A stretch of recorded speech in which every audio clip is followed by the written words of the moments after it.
Today we are going to be talking about how to deal with conflict. Conflict.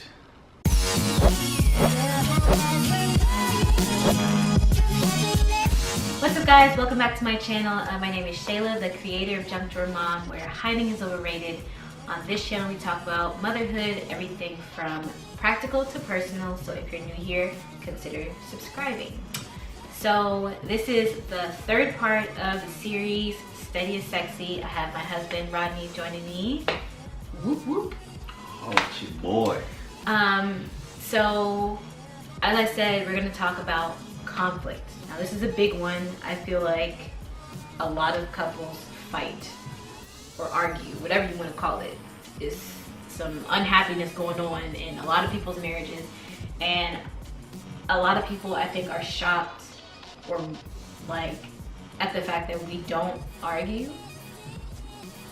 Now we disagree, but we don't argue. There's only been one time, only one time where we've actually had like a full-blown argument, and that was like, how long have we been married? Maybe like a year and change. And I ended it. Yes. But not like you think I did. Okay, so backstory. This is how we used to deal with conflict. So he would do stuff that would frustrate me, and I wouldn't say anything. And She would lie. No, can you let me tell the story? So he would do stuff that would frustrate me, and it would just like, and I never said anything about it, and it would be like week after week after week, and it would just grate on me, and then finally I would just like shut down because I'm angry, because I was taught like if you don't have anything nice to say, then don't say it at all. So I just didn't say anything, and so then I would just, and then like I think I had an issue with being vulnerable to a degree, because To a degree. anyway, so he would come along knowing good and well that there was something wrong, and he'd be like, are you okay? And I'd be like, yeah. And then Which is a lie. so I'd be like, yeah, It's a lie. and then he'd be like, all right, and then keep it moving, rather than just asking me like, or saying what's wrong. Knowing that something is wrong, he would not say what's wrong, he would just be, are you okay? So then Because normal, logical thinking human beings would say, is everything okay? And if something wasn't okay, they would say one word, no. You know what I'm saying? How hard is that? So anyway, so I would be mad. It's not hard. I would be mad that he didn't pry or that he didn't ask more questions. So that made me even more angry. Like, and it wasn't, a lot of the times the stuff that he would do to make me angry or frustrated wasn't really like that big of a deal. But I don't know, it was like this underlying sort of thing that I felt like wasn't satisfying, but I was using that particular issue to, you know, attach it to. So anyway, so we would go through all this. Are you okay? Yes. Are you okay? Yes. Whatever. And then by the end of the night, when it's time to go to bed, which would take him off like I don't know what. Yeah, man, she would want to get to crying and we need to talk. And Right. I don't feel it. And I'm just like, look, man. And he loves his sleep. Yeah, So man. he's like, why are you waiting until I'm ready to close Yes. my eyes? We were in the kitchen together, sat down on the couch together, drove together. So you mean to tell me all those opportunities we had to communicate, you gonna wait until I'm in the bed and I'm just right there to go to knocking on the door of sleep. And then, you know, so I ain't upset though. I'm not upset. No. Sound a little salty. So how we deal with conflict now is, I mean, to be honest, we just talk with normal volume to each other. You know what I mean? Like, I will say this. One of the reasons why we did get in conflict is because my wife is sarcastic, right? I'm not sarcastic. So sarcasm to me can tend to come across as as disrespect or shade, and I'm just kind of like, hey, look, man, I'm a grown man. Don't be talking to me like, you know, like I'm some child. You know what I mean? And that's just how I'm wired. Period. I don't really like sarcasm from male, female. You know, it doesn't matter. I just don't like sarcasm like that. But so I think though, communicating in a way that shows respect. You know what I mean? And I think I have the purpose to communicate to her in a way that shows her respect. So one of the ways you do that is you have to ask, what do you think about that? Like, I can't just tell her what to think or how she's supposed to feel. I have to ask her, well, what do you think about that? Why do you feel that way about that? And I expect the same.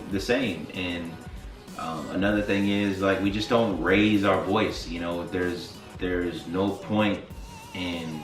That's another thing I don't like. I don't like when people raise their voice at me. I'm like, look, man, I ain't your child. Don't be raising your voice, you know, at me. So I mean, I think it's just finding what your buttons are, relaying those buttons to your spouse so they know not to push those buttons. I also think it's just communicating respect, man, and love, and just, you know, just if you're really trying to not fight, then, you know, it's really not that hard not to fight. Mm-hmm. But if you're gearing up for a fight and you like to fight, then you're going to fight. Right. And I don't like to fight my wife. Now, I'll fight any one of you punk suckers out here. No, but I mean, like, I don't mind, you know, going at, you know, Joe Blow or whoever out there, but I don't want to fight my wife. I don't want to be at odds with her.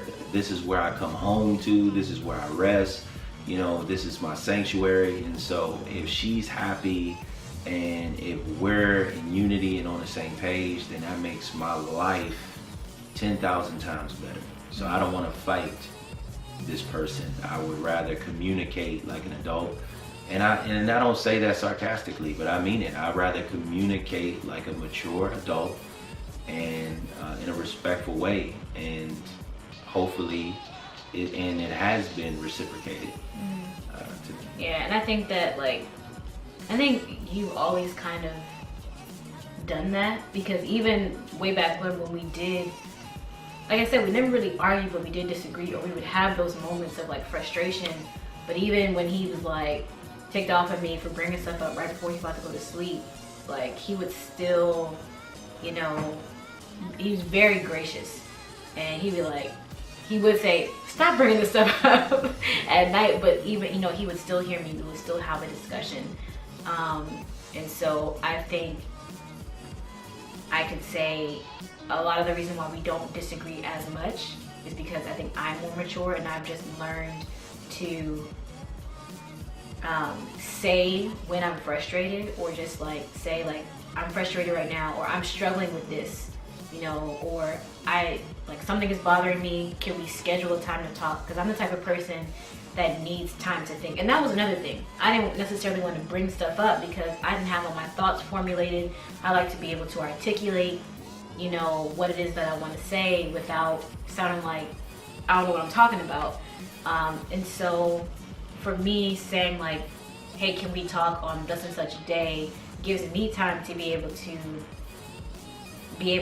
I guess, present my thoughts in a cohesive manner so that he can understand better, and so that I can actually process some of my feelings so that I'm not all emotional or whatever, you know, and like crying and whatever else. That's something that I would tell my younger self. I'm sorry. That's fine, go ahead. It's in the other video. You know what I'm saying? Go check that one out. But I would tell my younger self, like, don't women cry. You know what I'm saying? I always associated tears with pain and sorrow and brokenness and turmoil. You know what I'm saying? But this girl right here, she just, you know, there's nothing like a good cry, though. Be crying. Ladies, am I right? There's nothing like a good cry. So I'm like, dang, am I failing? Like, what's going on? Like, I'm not doing anything. It's just she crying. You know what I'm saying? So, you know. Sometimes, like, and it might not just be women, but like when they whoever. get to like looking up, they be like, that's how you know. I feel like crying sometimes for whoever, like sometimes crying can be a natural process of like sorting through your emotions. I don't cry nearly as much as I used to. So how did we get here? Man, I think we got to this place definitely just intentionality. We had to have intentional meetings, intentional conversations, intentional dates, intentional just times and moments to be intimate with each other. And so I think that the more vulnerable we became with each other, the more an intimacy developed, and as a result of that intimacy, we actually began to trust each other a lot more. My wife was struggling to say that. She was struggling. Y'all, she deleted it, but it was like 2 minutes of her struggling just to say that. But anyway, you know, it was just intentionality, man. Being intentional about the relationship. I also think it was some solid voices in my life, man. There's a OG in my life, Mr. Ron Bell. You know what I'm saying? Shout out to my guy, Mr. Ron. But I mean, when you're talking to somebody who's been through some things and who is in a place where you want to be, and they can look at your life and they can just say, it's gonna be okay. But for the most part, no, man, it's just those voices, you know. Mr. Omar, shout out to Mr. Omar, man. You know, but just people in your life that, you know, I remember Mr. Omar used to always say, he used to be like, there's going to be times when you're going to look across the table at that woman and you're not going to like her. What are you going to do? You know what I'm saying? Like, you know, just having people in your life that can help you know, and then when you're full of yourself or you're overreacting, man, they can kind of put you back on the ground and put things in perspective for you. But intentionality. Yeah, and I think like being vulnerable, you know, with one another and actually just coming out right and saying. Oh, I would be remiss. My pops would be upset with me, Mr. Donald Roberts. He gave me some game too, but it's a lot of foolery you got to get through in order to receive. Any of y'all know my dad, and you know what's up. I'm gonna miss people, but it's a lot of people who giving me some game, man. Yeah. A lot of people. So I think, you know, being vulnerable and just saying like, I am struggling with this, and like saying I'm going to trust this person with my feelings, and because I love them and I know that they want the best for me, I'm going to trust them with myself. And I think that kind of takes some of the stress out of the conflict, because you're assuming the best in that person, saying like, I'm feeling this way and I need you to help me, just hash through whatever it is that I'm feeling or whatever it is that I'm experiencing. You know, let's work this out together, sort of thing. Question of the day: how do you deal with conflict? You might not want to say, but I want to know. So leave a comment in the comment section below. I'd love to hear from you guys. As always, thank you so much for watching, and don't forget, hiding is overrated, and more serious content will be coming soon, maybe to feature some other married couples. I don't know. Maybe. Yeah. See you next time. Because how can you trust someone? What did I do? Okay. Well, no, because then. How do you do that? How can you be trusting? What did I say? How can you be trusting of the other person? How can you be trusting of the other person if you don't trust them? That's how you know it's about to come, when they get to look it up. Like, what does looking up do?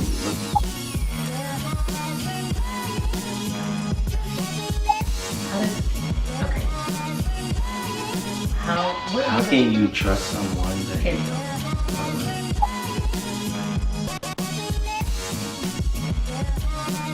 How can I trust you if you don't trust me?